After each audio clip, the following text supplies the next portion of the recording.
Hello, my name is Andres Soto, and I'm with Relocator Portugal. And this is our next episode of our YouTube videos. And I'm here once again with the founder and CEO of Relocator Portugal, Rosario Vital. How you doing, Rosario? Hi, Andres. How are you doing? How was your Easter? Oh, it was wonderful, wonderful, low key, but it was very exciting in the community. A lot of celebrations, parades, and fireworks. People do a lot of fireworks over here. So, Viana do Castelo, that's where you are right now. It's a very Catholic and it's very big on these festivities. And they're very nice, actually. yeah, yeah. So we got to see the people doing their thing, and it was wonderful being with the Portuguese people. And speaking of the Portuguese people, today's episode is really about why are people choosing to relocate to Portugal? So that's the thing we want to discuss today. And a lot of people have read about in the United States about Americans looking to Portugal, but there's other internationals, people from the UK, France, and European countries, as well as immigrants from around the world who are coming now to Portugal to either live or work. We're going to be talking about the people who are coming here to move, not just to be doing vacation. So, Rosario, why don't you give us a little bit of background about Portugal and why people are choosing to move to Portugal? A lot of Americans unfortunately don't learn geography well, so they don't really even know where Portugal is sometimes. And it's a relatively small country, but give us a background as a Portuguese person about Portugal and why people are moving there. Absolutely. So Portugal is a very tiny country, as everybody must have realized already. It's located in the southwest of Europe on the what's so-called Iberian Peninsula, and it shares its only land border with Spain and faces the Atlantic Ocean. Because of this strategic location, which actually influenced Portugal history a lot, Portugal became a very big and closely connected power with global trade and maritime exploration, especially on the 15th and the 16th centuries. We have this saying that we show the worlds to the world. Uh, and we also, because of the same location, right now we're not exploring the world anymore, but we serve as a getaway between Europe, Africa, and the Americas. And this is shaping our culture, economy, and global influence. Yeah. There's also, oh, sorry, go No, ahead. no, go ahead. Go ahead. Okay. Finish your thought. Besides, well, the location it's very strategic, and many of our clients come to live in Portugal, and they take advantage of its location and travel everywhere, especially through Europe, where you can get flights for uh, sometimes less than 100 euros for the UK, for Paris, Italy, Greece, you name it. So this is one of a big reason that brings a lot of people to Portugal, the location. Well, and Portugal also still has the Azores, the Azores, and Madeira, which is off the west coast of Africa, and the Azores are in the middle Atlantic. So that's all still part of the Portuguese nation state. And most American Portuguese come from the Azores or have roots in the Azores as opposed to the mainland. And so a lot of them like to go there to explore their roots as well. That's true. There's a huge, I mean, Portugal was always a country of immigrants. And especially on the 70s and on the 80s, there was a huge immigration from the Azores and from Madeira Island, either to Massachusetts and some states in the eastern of the United States, and also to Hawaii and to California.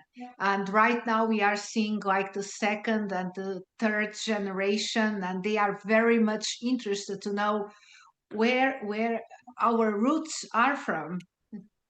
Yeah, and being from California in the town I lived in, San Pablo in the Bay Area, San Francisco Bay Area, the Portuguese first arrived in that town in 1840 while it was still Mexico before it became the United States. So it's a long-standing relationship, and California actually has the most number of Portuguese Americans of any state in the United States. One of the other reasons people like to go to Portugal for vacation, they discover, but then they end up, like in our case, choosing to move there, is the climate and the different regions of Portugal. Tell us a little bit about that. Well, generally speaking, the climate in Portugal it's very mild. We don't have snowstorms. We don't have hurricanes. We don't have drought as in some parts of the United States and other countries. I would divide Portugal in three. I would keep it apart the Azores and Madeira, which are even a more mild on average on around the 22 degrees Celsius uh, uh, average per year. But mainland, I will divide it in three parts: the north, the center, and the south. In the north, we have a cooler, greener, a little bit more rain, but for some people, it is one of the most beautiful part of the country. We have the center with a mild climate and balanced seasons, and we have also the Algarve, which is a warm, sunny, Mediterranean style weather. Overall, Portugal gets over 300 days of sunshine per year, especially in the south, which is a huge factor for people relocating. Uh, so it depending, sometimes it's funny because depending from where people are coming, they try to be the closest possible to the what they were used to. And for instance, Californians say that Lisbon is probably what it's more likely California in terms of the weather. Not to Well, talk, for not our case, being from the San Francisco Bay Area up here in the north in Viana do Castelo, it was more like where we came from. And we stay true. in touch with our family regularly over there.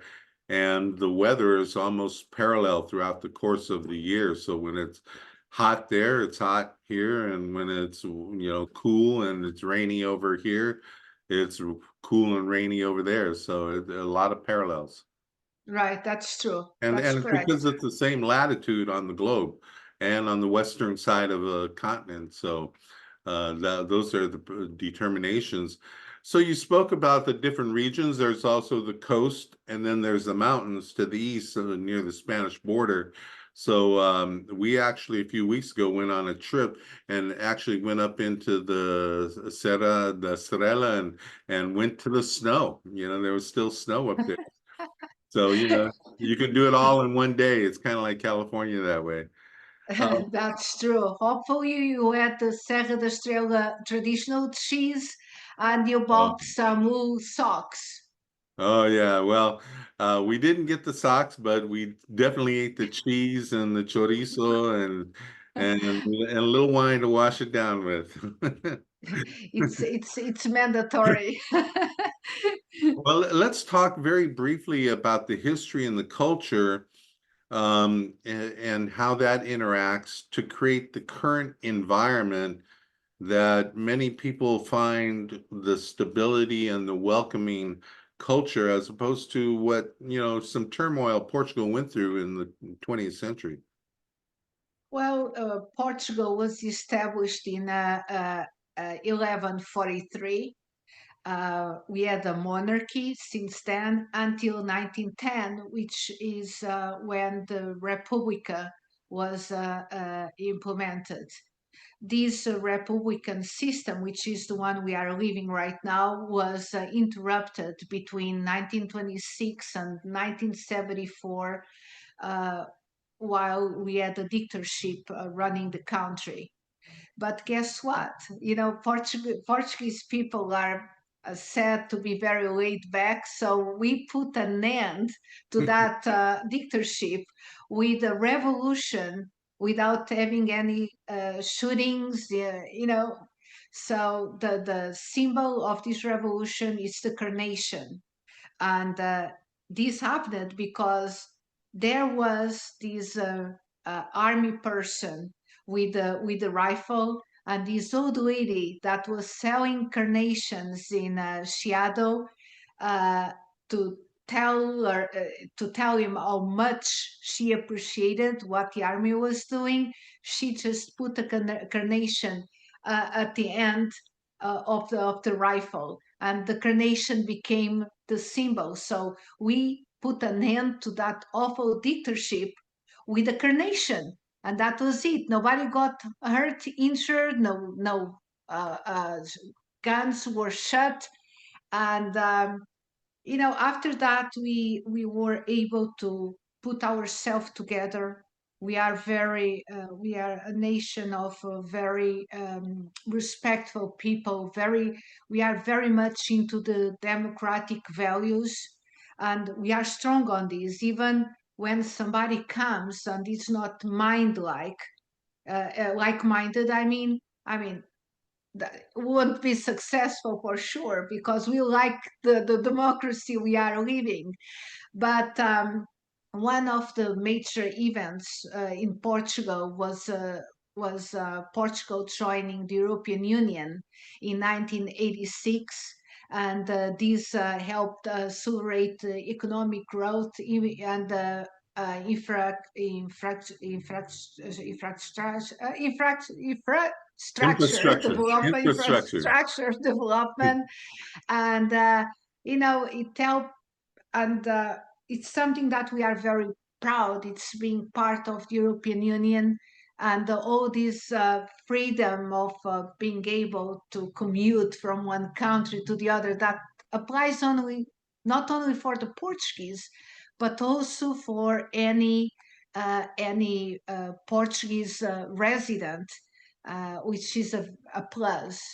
Yeah, well, coming over here and experiencing Portugal for the first time, um, we were very impressed by the highway system, the quality of the roads.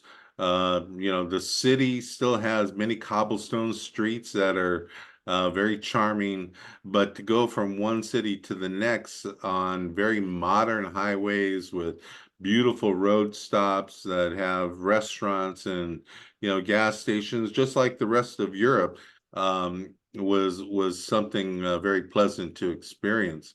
And having been here now, we like to keep up with current affairs, and we see, Portugal has a very robust democracy.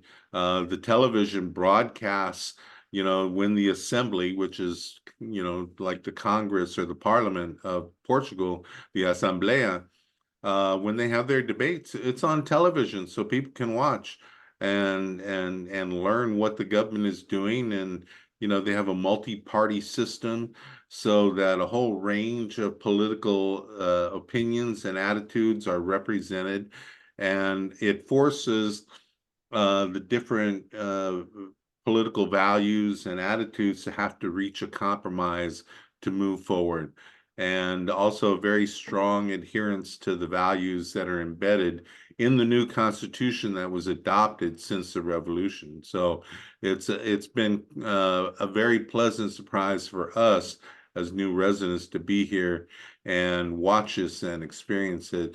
Unlike the way things are going right now back in the United States, which are very challenging. Yeah, well, right, we have been proudly under democracy since 1974. Our first post-dictatorship constitution comes from 1976. We have had a lot of amendments, and I think all those, uh, I think that something that we also praise very much is to have a really good news coverage. Journalism is still very independent Hmm. in Portugal, and not only focused on the internal situation, but also covering what's going on in the world. Right. Because whatever happens in the world affects us as a nation, right? Right, right. Everything's connected. And while we're doing this, why don't we switch right now to the question of affordability? Because I know for us, as retirees, who are going to be on a fixed income, looking at the cost of living where we lived in the United States versus, coming to a place like Portugal. Was very important for us, and the affordability factor was very important to us. So give us a comparison of affordability of Portugal compared to not just the United States but other parts of Europe. Right. Well, Portugal is still considered one of the most affordable countries in Western Europe. Although prices have increased in recent years, it's a worldwide trend, I would say. But compared to the mainly the United States, the UK, France, and the most modern Western countries, Portugal remains more accessible than these countries. The housing are more affordable, even though I would say that Lisbon and Porto have seen its prices rising, but it's still a lot more affordable than New York City or London or any other major cities in the world. The groceries are relatively inexpensive. Eating out, this is a big one. Eating out is still very affordable, and we don't have the tipping culture. And you know that just with a coffee on a cafe, you can remain at a cafe without any pressure for hours, enjoying the environment. You don't have somebody like, "Are we good here? Do you need a bill?" And then the typing, and then you have to pull out your calculator and say, should I tip 15%, 20%? And there are places already that are like going to the 25%. So groceries are still relatively inexpensive. Eating out, it's very affordable. Utilities are moderate. I would say probably that electricity it's a bit more expensive than it used to. We are very much into the clean energy, uh, and we have been making huge investments towards that and to stop using any type of fossil energy. We have a very efficient and affordable network of public transportation. There's monthly passes in cities like Lisbon that are around 40 euros. You know that. So I Yeah. would say that overall, Portugal offers a strong quality of life to cost ratio, which is probably one of the biggest reasons people relocate here. Well, let's talk very briefly about the you mentioned property costs, and there's regions. You have the Algarve in the south, the center part of the country, and in the north. Are there differences in the pricing structures within the different parts of the country? Oh, definitely. I would say that probably Porto, Lisbon, and the majority of the areas in the by the beach in the south are more expensive. But for instance, even in the Algarve, there's a difference in pricing from the eastern to the western side. The closest you are to the beach, the more expensive it becomes. But there's like a very huge variety of prices that one can pick up. uh, the greater area, Lisbon area, it's more affordable than the central Lisbon, and you still have the subway that can take you from places like Odivelas or Amadora, which is it's a very easy way to commute, an affordable way to commute to the center city. You still have also the metropolitan, the bigger Porto area that it's more. I'm thinking about, for instance, Vila Nova de Gaia. You can take the subway. You are quickly in the center of Lisbon, and paying a lot less and with a more laid back style of life. Then you have the north, where everything is more affordable and you have great food. It's Yeah. probably one of the best cuisines. And then the closer you are mainland to the Spanish border, the more affordable it is. The same applies to the Alentejo area, that it's a bit warmer, but you still, even though you're not, close to the major cities, you still have a very good network of public transportation that allows you to access to the big cities, which is a plus in the country. So you don't really you have different places that you can pick up depending on your budget. Well, and the big cities offer obviously more varieties of services, but Portugal is also known for its public health care system, and the combination of public and private, and it seems to be available throughout the country, uh, primarily through a series of a system of clinics as well as significant hospitals throughout the country. That's true. And sometimes people say, "Oh, the waiting period in the emergency rooms are very long, or some hospitals are not providing this or that service." But this is the thing: in Portugal, we always said this culture, which is not correct, of people going straight to a hospital and not go to a local centro de saúde, a local public clinic. This could keep away from the emergency rooms, clear up the emergency rooms of a lot of people. And when people, and also, yeah, used to have like all kinds of medical specialties everywhere, but this is not possible. Sometimes probably people have to commute 30 minutes or 1 hour to the nearby hospital in order to get a better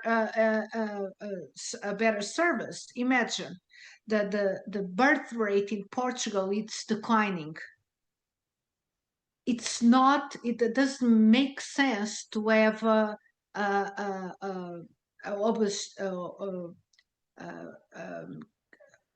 how would I say, the um, gynecological and maternal uh, Oh, department in like every single yeah, obstetrics and things like that. obstetrics in every single hospital, because we have hospitals, public hospitals throughout the country.